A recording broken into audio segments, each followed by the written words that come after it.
Salut les guerriers. Dans ce podcast, je souhaite te parler de ta vie. Et cela à travers une métaphore que j'aime. En fait, les métaphores sont très intéressantes pour pouvoir justement visualiser notre vie et notre façon de vivre. Et j'aime bien cette métaphore du désert. Et je vois bien souvent la vie comme une traversée du désert et avec justement cette tonne de mirages qui t'amène à voir ces moments où tu as cette impression que tu es arrivé à ton but et que arrivé justement à ce fameux mirage, la déception arrive et tu t'aperçois que non, tu n'étais pas arrivé à ton but. Et comme pour chaque étape de nos vies, arriver à une certaine oasis, on a toujours justement cette volonté d'aller encore plus loin, chercher d'autres oasis un peu plus verdoyantes. Et cette vidéo, en fait, je souhaite te parler de ça parce que pour moi, c'est réellement similaire à nos vies. Et moi, clairement, je l'ai vraiment senti à mes débuts entrepreneuriales. Et je voudrais même pas dire début entrepreneurial parce que au départ, j'avais cette volonté justement de vivre de mon activité, ce qui est le cas maintenant. Mais avant, en fait, j'avais ce rêve, mais j'avais pas les méthodes. Et j'avais vraiment pas les méthodes. C'est-à-dire que la vente, c'était une chose qui n'était pas justement dans mon mindset. Et bien d'autres choses qui m'amenaient justement à plutôt tourner en rond, d'où le fait que j'avais cette impression, et je me rappelle clairement le dire, que j'avais cette impression justement d'être dans le désert et de voir une multitude de mirages. Et quand je me rappelle de tout ça, je me dis putain, je sors de très loin. Et la chose qui est intéressante, lorsque tu es dans ce trajet, c'est justement de comprendre qu'il est important que tu sois le centre de ta vie, le centre de ce que tu fais. Car en fait, tu peux facilement être happé par les gens, par les mots des gens qui sont autour de toi et qui globalement peuvent justement surtout lorsque tu es dans des moments de faiblesse, te ramener vers eux. Et bien souvent, c'est pas forcément des gens qui t'inspirent, pas des gens dont tu souhaites justement ressembler avec le temps. Et c'est bien ça le problème, justement, le fait de comprendre et qu'il est important d'être le centre de ta vie. Et j'aimerais commencer par le premier point qui est pour moi très important. Et ça, j'en parlais justement avec un ami à moi qui est un entrepreneur. J'ai un très grand respect pour lui parce qu'en fait, il a acheté plusieurs immeubles. Au niveau de l'immobilier, il fait vraiment bien son trou. Il a eu l'occasion de faire un restaurant aussi dans le sud. Ça a été très difficile pour lui au début avec toute cette merde qu'il y a eu de la petite bébête et tout ça. Et il a vraiment tenu bon. Je me rappelle qu'on discute longuement une fois par mois. On se fait un appel, on parle ensemble. Et c'est vraiment un bon gars qui a vraiment tenu bon. Il aurait pu vraiment lâcher et son business commence à fleurir. Et là, en fait, il souhaite se refocaliser sur une autre chose. Et je m'aperçois vraiment de ce concept de désert et de ce concept aussi qui peut être similaire aussi à un océan. C'est-à-dire que lorsque tu souhaites faire un nouveau projet, partir vers quelque chose de nouveau, tu peux avoir cette sensation justement d'avoir une peur de ton choix. En fait, la peur de ta direction. Et en fait, lorsque je parle avec lui, et c'est très intéressant parce que globalement, c'est des choses que chacun d'entre nous peut avoir comme peur, mais je lui disais que le choix, en fait, c'est l'enfer, en fait, le choix. Le choix, c'est l'enfer. Parce que le choix, c'est forcément la mort d'un choix, tu vois, ou de plusieurs, globalement. Et bien souvent, on ne souhaite pas de cette mort. On ne souhaite pas, en tout cas, tuer un choix. Et donc, on reste sur du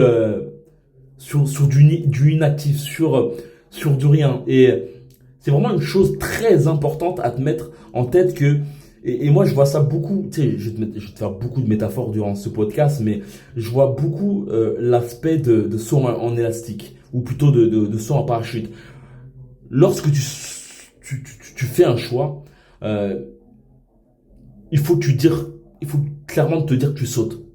Tu sautes en saut en parachute et que tu acceptes ce qui va se passer par la suite. C'est vraiment une chose qui est vraiment importante, hein, ce concept du choix, parce que clairement, en fait, tu ne peux pas, si tu es dans un désert ou si tu es dans un océan avec un certain bagage de vivre, te permettre d'avoir plusieurs directions. Tu dois faire en sorte d'avoir une direction, certainement choisir en amont la meilleure en ayant des stratégies. Et ça, c'est vraiment des choses que j'ai eu l'occasion de coacher des coachs sportifs dans leur activité en ligne. Et le but de mes accompagnements était qu'ils vivent de leur activité. Et je vais te donner un tips clairement pour te permettre justement de comprendre la chose. C'est que en fait, ça c'est des choses que j'ai pu apprendre même moi en me formant, en étant aussi accompagné, etc. Et il y a vraiment une chose par rapport à ce genre d'activité, lorsque tu veux par exemple vendre des, euh, des offres à un certain prix, c'est de faire en sorte de clairement copier les plus grands. C'est-à-dire que plus tu as une concurrence, plus tu as une concurrence aussi avec des personnes qui gagnent bien leur vie, et plus tu peux justement t'incruster justement dans comme une sorte de parasite et de t'incruster dans leur écosystème, c'est-à-dire par exemple en ajoutant clairement, par exemple sur Facebook, en ajoutant leur propre audience dans ton Facebook ou dans ton Instagram et par la suite montrer justement à des personnes qui de base aiment ce que tu pourrais leur proposer vu que tu fais la même chose que le coach que tu souhaites copier. Et donc, ça te permettra de montrer, on va dire, ce que tu sais faire avec ta touche, avec ton aura et leur proposer des offres. Je sais pas si tu as compris la chose, mais c'est un truc vraiment important à te dire, j'aime bien cette phrase que si tu ne prends pas la décision, quelqu'un la prendra pour toi. Et c'est vraiment une chose très importante à mettre en avant, c'est que surtout quand, par exemple, si tu souhaites faire de l'entrepreneuriat ou autre, le non-choix, la non-décision, la non-action t'amène forcément à ce que quelqu'un choisisse ton choix et pas forcément quelque chose qui te convienne, clairement. Et ce qui est intéressant, en fait, c'est que parfois aussi, tu peux avoir par ce manque de décision, en fait, par ce manque de choix, tu peux avoir cette tendance à chercher que quelqu'un, justement, fasse le choix pour toi. Et ça, c'est vraiment, vraiment, vraiment une chose que tu peux faire. Et je veux dire que c'est un peu comme un manque de responsabilité. Et ça revient à la chose qui est très importante, c'est que lorsque tu es ton centre, il faut que tu acceptes justement la responsabilité de tes choix. Et c'est bien ça le problème. C'est-à-dire que moi, j'ai une très grosse audience en boxe anglaise. Et je pense que moi aussi, je l'ai été. J'ai été comme ça aussi, ce côté où j'avais tellement peur de faire un choix que il me fallait forcément un mentor. Il me fallait forcément quelqu'un qui m'aiguille. Forcément, des fois, tu peux avoir cette sensation que il faut à tout prix que tu poses une question à un tel ou un tel pour justement faire l'action. Mais quand tu y penses bien, en fait, tu n'as même pas besoin réellement de la décision d'une autre personne. C'est juste que tu fais en sorte de pas prendre la responsabilité de la chose. Je vais te faire des exemples. Comme je t'ai dit, moi j'ai une très grosse audience en boxe anglaise et je reçois un max de messages avec des questions qui sont parfois, pour moi en tout cas, bêtes. Et en fait, à chaque fois, en fait, je dis à ces personnes, je leur dis qu'en fait, elles ont le pouvoir. Et je leur dis clairement, est-ce que si je te dis de sauter par la fenêtre, tu vas sauter par la fenêtre? Les gens me disent non. Et je leur réponds, la question c'est la même en fait. Et en fait, je le dis pas forcément de façon sarcastique parce que je n'ai pas envie de manquer de respect et que je comprends que j'ai une certaine notoriété en boxe anglaise et donc je comprends justement la chose que pourquoi les gens viennent vers moi. Mes réponses sont vraiment tournées pour montrer que en fait, je suis un humain comme toi en fait et que tu peux avoir ta décision comme toi. C'est vraiment, je la tourne vraiment comme quelque chose de plus motivant que sarcastique. D'où, je pense que c'est vraiment une chose très importante de prendre les responsabilités justement de ses choix. Et tu sais, le gros problème justement de ne pas être le centre de soi-même, et ça c'est vraiment, et je te le cache pas que c'est vraiment quelque chose, je sais pas que comme je dis, je suis pas forcément sarcastique et j'aime pas ce côté hautain, parce que c'est vraiment des failles que j'avais au départ, le fait de pas être centré sur moi-même.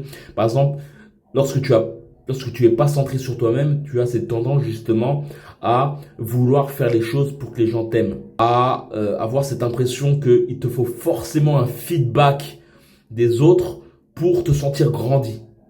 Lorsque justement tu es le centre, lorsque tu t'aimes, lorsque tu aimes ce que tu fais et que tu n'as pas besoin justement d'aucun feedback, même si bien sûr on a toujours besoin justement de retours positifs des gens, c'est tout à fait normal. On est des gens sociables, on est des êtres sociables et on a toujours justement ce besoin.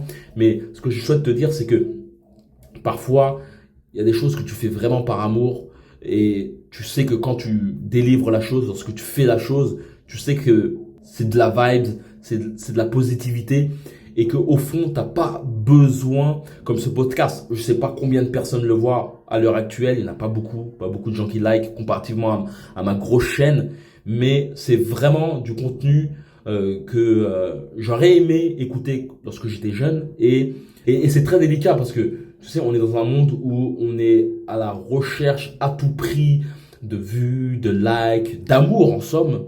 Et bien souvent, beaucoup de personnes justement abandonnent dans leur volonté de partager ce qu'ils veulent au monde parce que justement ça marche pas, ça tourne pas. Et pourtant, en fait, c'est ça que je souhaite vraiment te mettre en avant, c'est que en fait, et ça c'est une phrase que disait Osho, c'est que accepter que les gens vous prennent comme fou, accepter même en dansant que les gens vous prennent comme fou, mais vous verrez que avec le temps, ils vous verront encore en train de danser, encore en train de chanter, et un moment, ils vont s'apercevoir que, en fait, vous n'êtes pas si fou que ça, tu vois.